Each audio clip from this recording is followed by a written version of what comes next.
अभ्यास अभ्यास योग युक्तेन चेतसा नाम्ने गामिना। मतलब बहुत जिद्दी स्वभाव, जिद्दी स्वभाव।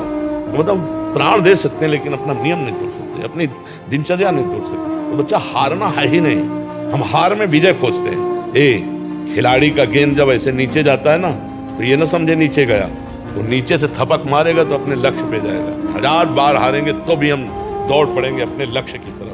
हार कर नहीं बैठ जाएंगे कि यार 1000 बार हार गए अब क्या जीतेंगे। नहीं नहीं, हम हार को जीत में बदलेंगे। ब्रह्मचर्य में अपार सामर्थ्य है, अपार सामर्थ्य है। ये नवीन बच्चे जो ब्रह्मचर्य नष्ट करें बहुत घातक। आप अपने ब्रह्मचर्य को छीण मत करना, आप कोई नशा मत करना जब तक विद्या अध्ययन कर रहे हो। ये बहुत बड़ी साधना है। और अगर आप ग्रेजुएट ना हो जाए तो हमें बताना। आयुष मल्होत्रा जी, राधे राधे महाराज जी।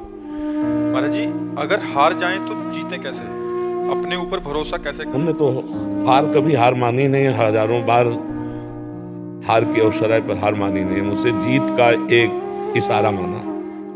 जब हार होती तुम उसमें ढूंढते हैं कि मेरी हार कहाँ से हुई, कौन सा पॉइंट है जिसमें हमसे चूक हो गई, तो हमारी जीत का वो कदम बनेगा। हार को हमने कभी हार माना नहीं, कभी निराश नहीं हुई, कभी हताश नहीं हुई। जिद्दी स्वभाव, ये हम अपने लिए नहीं कह रहे, ये उत्तर दे रहे हैं माँ को। हाँ, हार को कभी हार मानना नहीं, निराश नहीं, उदास नहीं, हताश नहीं। हार गया तो मैं किस पॉइंट से हारा मुझे देखना है। मेरे अभ्यास में कमी हुई या मेरे अंदर प्रमाद स्थिति आ गई। हम इसे भाग्य नहीं मानते। भाग्य को तो झाड़ू लगा के कोने में रखना है, नहीं तो भगवत प्राप्ति भाग्य से नहीं होती। हमारा भाग्य कितना बड़ा, पीछे का कर्म ही तो है। हम इतना विशाल कर्म करेंगे कि उसे दबा देंगे। राधा राधा राधा, और चूक कहाँ हुई। रात दिन अपने कर्तव्य कर्म के अभ्यास में दृढ़ हो जाए तो सबसे ज्यादा प्रवीण हो जाएगा।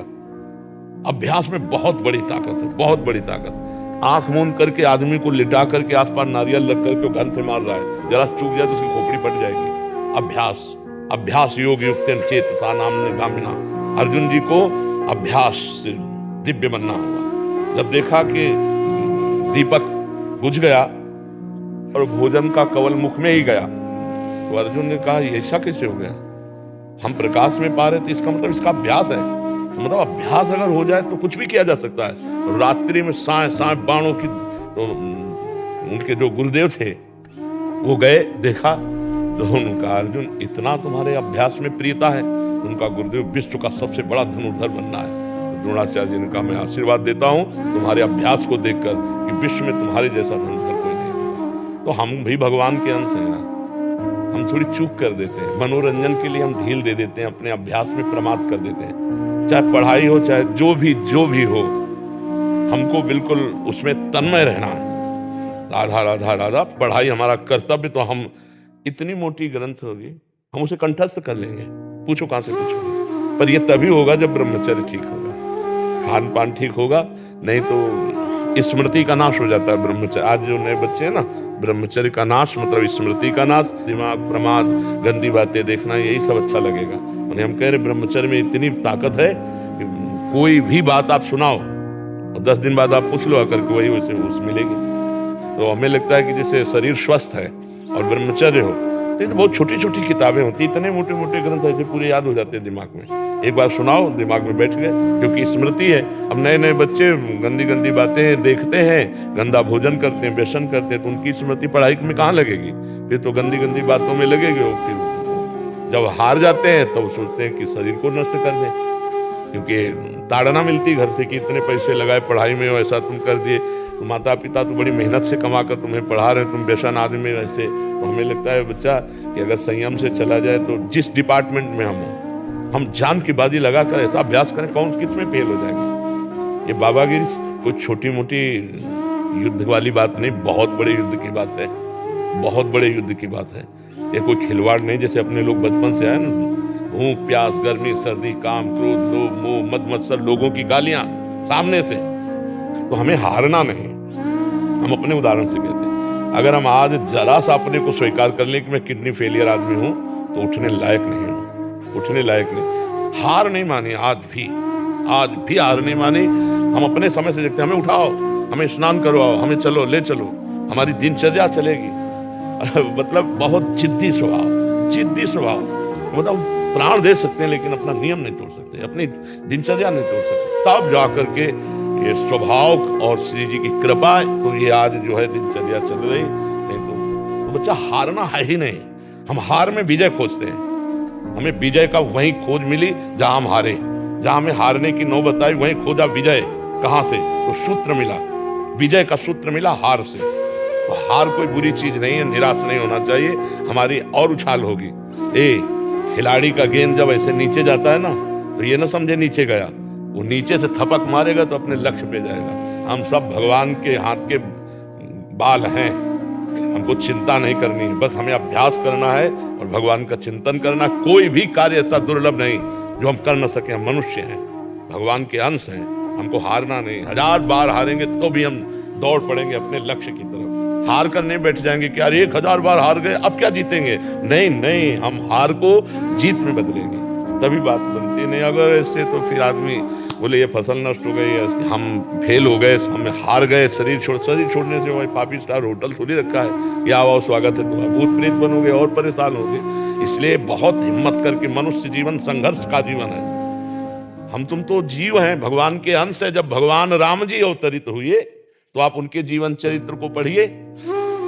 सुबह होने जा रहा है राज्याभिषेक, जय जय मचने जा रही हो, सामय के 14 वर्ष का वनवास, और विशेष उदासी तापस वेश, विशेष उदासी 14 वर्ष राम वनवासी। क्या क्या कष्ट प्रभु को सहना पड़ा, नंगे पैर प्रभु ऐसे जंगल में जहाँ काटे कंकड़, नाना प्रकार के जंगली जंतु, क्या क्या नहीं कष्ट सहा हमारे प्रभु। और वहां पे सिया जी का हरण हो जाता है, ये कितना भीषण युद्ध होता है, कैसे तो आप सोचो जब प्रभु का अवतार संघर्ष में, तो हमारा संघर्ष में लेगा। हम भी तो उनके बच्चे हैं। जब हमारे पिता आते हैं तो उनका जीवन कितना संघर्षमय होता है। आप देखो कृष्ण जी का, देखो संघर्ष में अवतार हो रहा है।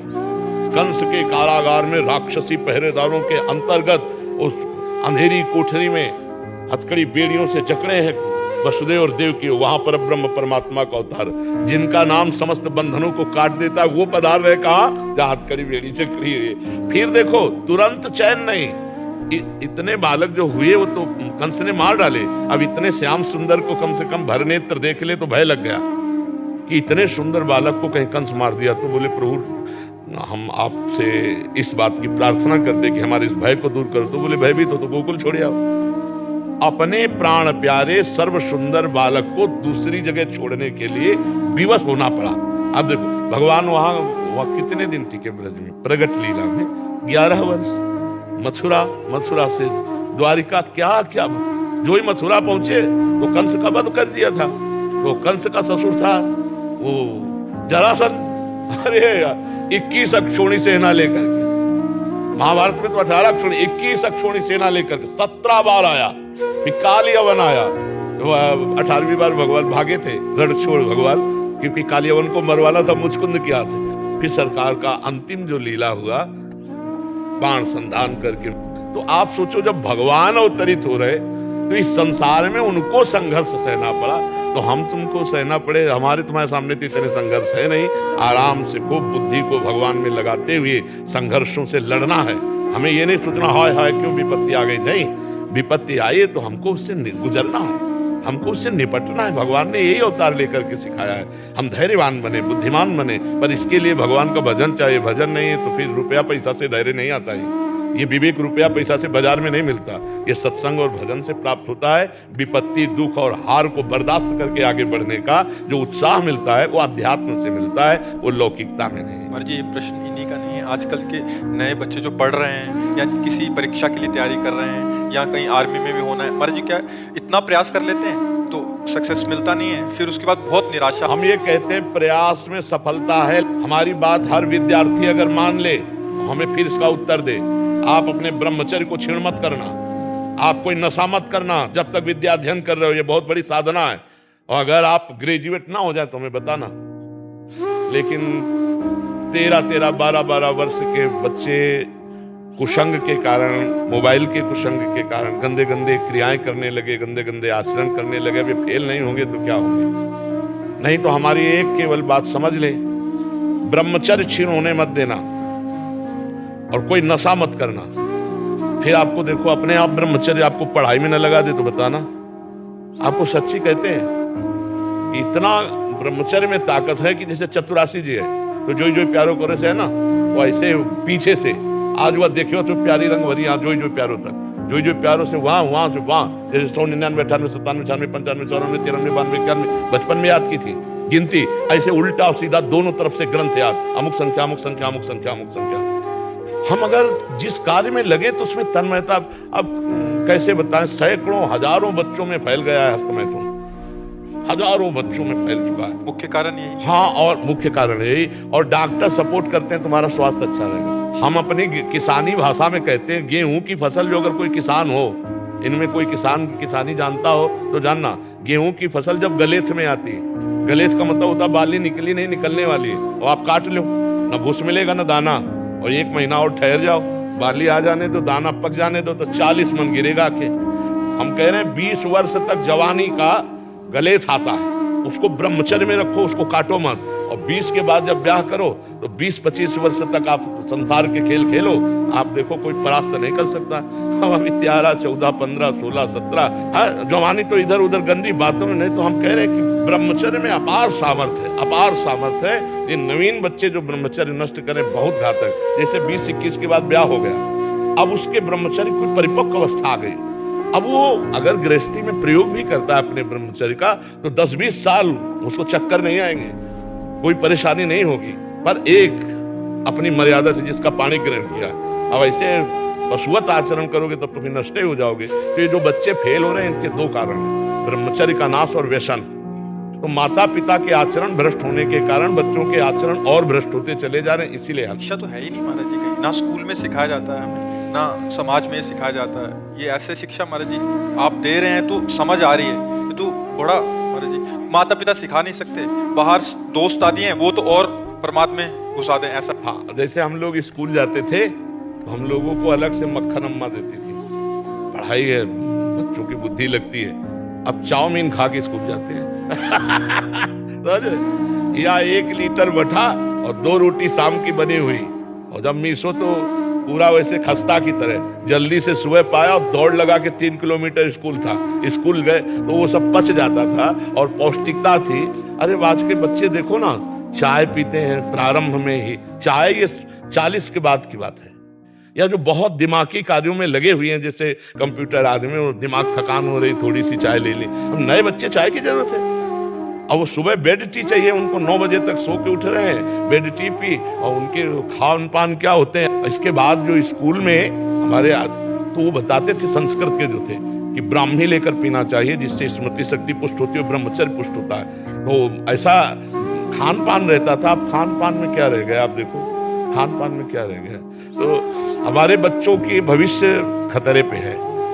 जब कभी बच्चे खड़े होते हैं आकर ना, कि उनको 2 शब्द में यही समझाते हैं, हमारी इतनी बात मान लो, गर्लफ्रेंड बॉयफ्रेंड इससे बचो, अभी ये अवस्था नहीं है। हम कहते हैं दोस्त बनाना पाप नहीं है, लेकिन दोस्त के साथ पाप करना पाप है। दोस्ती बना, दोस्ती कर लो।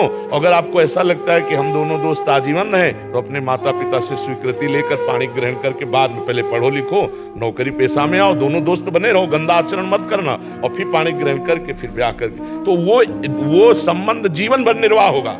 और ये जो पहले ही 10 दिन ये बॉयफ्रेंड ब्रेकअप, फिर 10 दिन वो बॉयफ्रेंड ब्रेकअप, ये हो क्या रहा है भैया?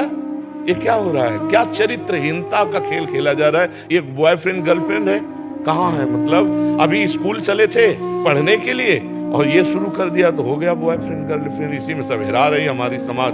और हमें तो बार बार कहने में भी संकोच लगता है कि बच्चों की जो गंदी आदतें हैं, माता पिता को चाहिए कि उनके पास बैठकर मित्रवत बात करें, दोस्तवत बात करें, और उनको बताएं कि देखो ये गंदी बात है, इसको त्यागो, और उसके लिए डॉक्टरों का सहयोग लें, जैसे आयुर्वेदिक औषधियाँ हैं, और उनको बताए कि हम मानते हैं तुमसे गलती हो गई, लेकिन तुम इसका सुधार करो। अपने बच्चों के बीच में घुसना चाहिए, उनके जीवनचर्या में, उनकी सोच में अपनी सोच मिलानी चाहिए। तो इसलिए हमें लगता है बच्चों से अब ऐसी बातें नहीं करना चाहिए कि अगर गलत किया तुम नहीं, अगर गलत हो जाए तुमसे ना, तो तुम हमारे पुत्र हो, हम तुम्हें दोस्त की तरह बचाएंगे, कोशिश करो गलती ना हो। अगर गलती होगी तो तुम्हारी गलती में हम सम्मिलित रहेंगे, हम तुम्हारे दोस्त भी। तो बच्चे का उत्साह बनता है, वो अपनी हर बात माता पिता से शेयर कर सके तो बच सकता है। पर ऐसा प्रायः माता पिता नहीं होते हैं, प्रायः भय प्रदान कर देते हैं। हमें लगता है भय की वृत्ति से आप बच्चों को नहीं बचा सकते, प्यार की वृत्ति से बचा सकते हो, भय वृत्ति से नहीं बचाया जा सकता। और ये बहुत बड़ा रोग है, आपको हम कैसे बताएं। एक 13 वर्ष का बच्चा खड़ा होना मुश्किल हो गया, अब बच्चे हैं, उनको तो कुछ समझ में नहीं आ रहा, उनको तो लग रहा है सुख का साधन है, और वो 8-8, 10-10 बार तो खड़े होना मुश्किल हो गया। तो हमें लगता है यार बच्चों को बचाओ। तभी हमारे भारत की जो पीढ़ी है वो इन्हीं में कोई एमएलए है, इन्हीं में कोई सांसद बैठा हुआ है, इसी में कोई महात्मा बैठा हुआ है। मान लो अपने लोग